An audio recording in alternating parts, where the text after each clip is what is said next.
Hello, again welcome back to my blog. কেমন আছো তোমরা সবাই? আমি প্রিয়দর্শিনীর একটি নতুন ব্লগে তোমাদের সকলকে জানাই অনেক অনেক স্বাগতম।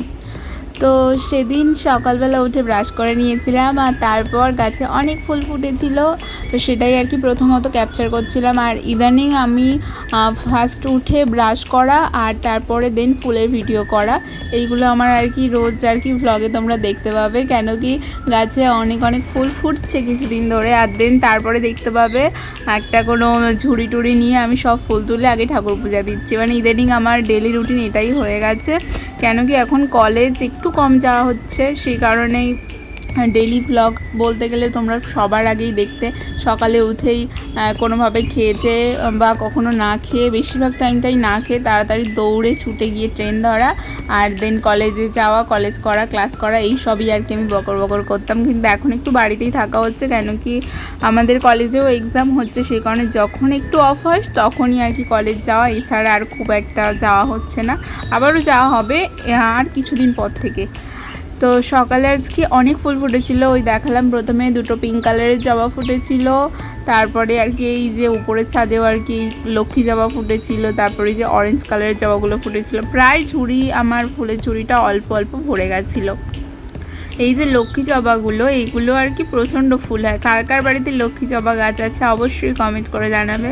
এইটা আমাদের বাড়ির অনেক বছরের গাছ, কিন্তু ভুলটা কি হয়েছিল, প্রথমেই যখন গাছটা নিয়ে এসি তখন ছোট ছিল, আমার মা দুটো গাছ একটা টবের মধ্যে বসিয়ে দিয়েছিল। আর ওই যে আর কি লাল ঘণ্টা জবা একটা দেখায়, ওইটা আর এইটা একসাথে ছিল, সেই কারণে প্রথম দিয়ে এর আর কি বেড়ে উঠতে সময় লেগেছিল, তখন হয়নি। তারপরে মাকে অনেক বুঝিয়ে শুনিয়ে মা আর কি এটা আলাদা টব করে দিল। দেন বছর ঘুরতে না ঘুরতেই ও একদম মানে জাঁকিয়ে উঠেছে, আর ফুলও অনেক দেয়। তো মন ভালো হয়ে যায় যখন নিজের গাছের ফুল দিয়ে নিজের ঈশ্বরকে পুজো দেওয়া, মানে একটা আলাদাই শান্তির ব্যাপার। যারা যারা করেন এই কাজটা তারা অবশ্যই ফিল করতে পারবেন। তারপর আকন্দ ফুলও ফুটেছিল কিছুখানিকটা, আমি একটু আকন্দ ফুলও তুলে নিলাম শিব ঠাকুরকে দেবো বলে, মহাদেবের মাথায় দেবো বলে। তো যাই হোক, দিনটা মোটামুটি আমার ভালোই কাটছে। মোটামুটি বাড়িতে থাকা, একটু করা, আর প্রচণ্ড রোদ্দুরও যেমন হচ্ছে, প্রচণ্ড বৃষ্টিও তেমন হচ্ছে। তোমাদের ওখানকার ওয়েদার কেমন অবশ্যই কমেন্ট করে জানিও। ওই যে আমি বলেছিলাম আমার ফুলের ঝুড়ি অলমোস্ট ভরে গেছে, তো এই যে দেখো ফুলের ঝুড়ি ভরে গেছে। এই যে সাইডে এই যে লাল জবাটা, এটা আরও বেশি ফুটেছিল, আসলে রোদ্দুর হয়তো খুব পড়েছে সেই কারণেই আর কি বন্ধ হয়ে গেছে। তো আমি প্রথমে আর কি দিয়ে দিচ্ছি মহাদেবের মাথায় জল, আর তারপরে আর কি দিয়ে দিলাম আকন্দ ফুল। তো তোমাদের কাছে আমার একটা প্রশ্ন আছে এই ক্ষেত্রে, আসলে এই ফলটা বাড়ির অন্যরা করেছে, আমি করিনি। আসলে মহাদেবকে ওই যে শ্রাবণ মাসে আর কি যখন জল ঢালা, এখন তো শ্রাবণ মাস পেরিয়ে গেছে, তখন আর কি আই থিঙ্ক মনে হয় দই আর ঘি একসাথে দিয়ে আর কি দিয়ে দিয়েছিল, দিয়ে তার উপরে জল ঢেলেছিল, ভালো করে জলটা দেয়নি, সেই কারণে পুরোটা ধুয়ে যায়নি। তো এখনও আর কি আমাদের কোষ্ঠী পাথরের যেহেতু মহাদেব, তো সবসময় একদম আমি একটু মধু দিয়ে দিলেই গায়ের আর কি কী সুন্দর দেখতে লাগতো, একটু গ্লেজ থাকতো, কিন্তু এখন আর সেটা থাকে না, ওই যে সাদা সাদা মতো হয়ে আছে। কি দিলে এটা আর কি ঠিক হয়ে যাবে একটু আমাকে সাজেস্ট করো। আর দিনটা ছিল বৃহস্পতিবার, সেই কারণে বৃহস্পতিবারের লক্ষ্মীবারে ব্লগে প্রথমে আমি আর কি বলবো ভেবেছিলাম, প্রথমে যেহেতু বলা হয়নি তো এখনই বলে দিলাম। আর সন্দেশ কিনে দিয়েছিল, তো আমি আর কি সন্দেশ দিয়েই প্রভুকে আজ পূজা দিলাম। আর তারপরে আর কি দিয়ে দিচ্ছিলাম হচ্ছে আমার প্রদীপটা জ্বালিয়ে নিচ্ছিলাম। আর প্রদীপ জ্বালাতে গিয়ে অনেকবারই অনেক কাণ্ড আমি ঘটিয়ে ফেলেছি। এই যে লাইটার দিয়ে আমি প্রদীপটা জ্বালাই, যখন ছোট ছিলাম তখন প্রচণ্ড আর কি লাইটার ওই যে মুখে যে প্যাঁচটা কিছুক্ষণ ধরে থাকতাম, জ্বলতো না প্যাঁচটা, কতবার যে আমি উড়িয়ে দিয়েছি তার কোনো ঠিক নেই। আবার অনেকবার হাতও পুড়িয়েছি। ঠাকুর ঘরে যাওয়া মানে নয় আমি ধূপের ছ্যাঁকা খাবো, আর নয়তো কোনো জামাতে ছোট ছোট করে মানে পুড়িয়ে যেরকম আর কি ধূপের ফোঁটা পড়ে ওরকমভাবে পুড়িয়ে আর কি আমি আসবো। মানে আমার মায়ের জেনেই যেত যে আমার মেয়ে ঠাকুর ঘরে গেলে এগুলো করে আসবে, জানি না কি করে হয়েছে। তো স্পেশালি ধূপের ছ্যাঁকা খাওয়াটা মানে লেগেই থাকতো। আমি বলছি সরি মাঝে মাঝে মনে করতাম যে আমি বোধহয় কোনো পাপ করে ফেলেছি, তাই বোধহয় ভগবান আমাকে মানে লিটারালি সহ্যই করতে পারছে না, আমি যখনই যাই আমাকে ধূপের ছ্যাঁকা দিয়ে দেয়। ছোটোবেলায় এরকমই হতো, ছোটোবেলা বলতে ওই 6, 7, 8 এইরকম টাইমে। তারপরে আস্তে আস্তে ঠিক হয়ে গেছে, বুঝলাম যে না, ভগবান কিছুই করতো না, আমি নিজের ফলটেই ওই ছাকাগুলো খেতাম। তো এখন আমার দিনের শুরুটাই হয় আর কি ঈশ্বর পূজা দিয়ে। আর যখন একটু শরীর ডাউন হয়ে পড়ে, শরীর খারাপ হয়ে পড়ে, মা যদি পূজা দিয়েও দেয়, আমি তবু একবার ঠাকুর ঘরে যাই, স্পেশালি এই গপুর জন্য। ওকে না দেখলে তো মানে আমার ঘুমই হয় না, এরকম একটা ব্যাপার।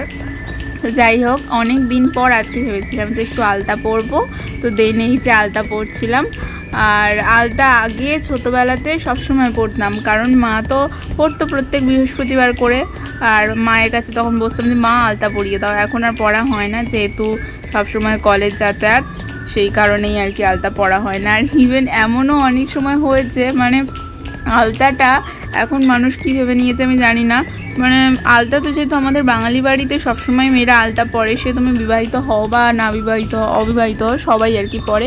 তো এখন আমি আলতা পরে যদি, যেহেতু ট্রেনে সবসময় যাতায়াত আমার, তো মানুষ জিজ্ঞাসা করে যে তুমি কোনো নাচের প্রোগ্রামের সাথে জড়িত বা কোনো রকম কোনো প্রোগ্রাম করো, তাহলে আমি আমাদের আর কি কন্ট্যাক্ট নাম্বার দিচ্ছে, কন্ট্যাক্ট নাম্বার দাও, বা যখন আমাদের প্রোগ্রাম হবে জোয়ান আর কি, তখন তোমাকে আর কি ডাকবো। আমি বলি না, আমি কোনো কিছুর সাথেই জড়িত নয়।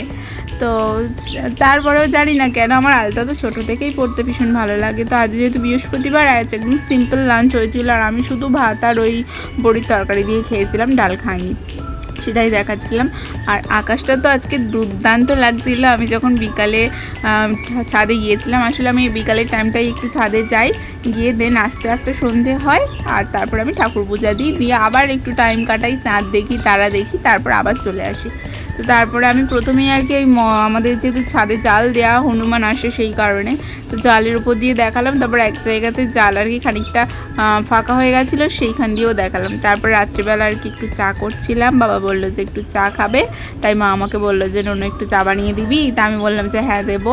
তারপরে যেহেতু আর কি বললো যে 5-6 জনের মতো এরকম চা বানাতে, সেই কারণে আমি আর কি একটু চা বানিয়ে নিচ্ছিলাম। আর আমারও একটু জ্বর ছিল, গলা ব্যথা ছিল, সেই কারণে আমি নিজের জন্য একটু চা নিয়েছি, আর বাবাকে একটু চা দিয়েছি। তো কেন জানি না আজকে আমি কথা বলছি, বেশিরভাগটাই কথা জড়িয়ে যাচ্ছে, কেন কী কারণে জানি না, হয়তো এতটাই পরিমাণে হাসছি, তো সেই কারণে।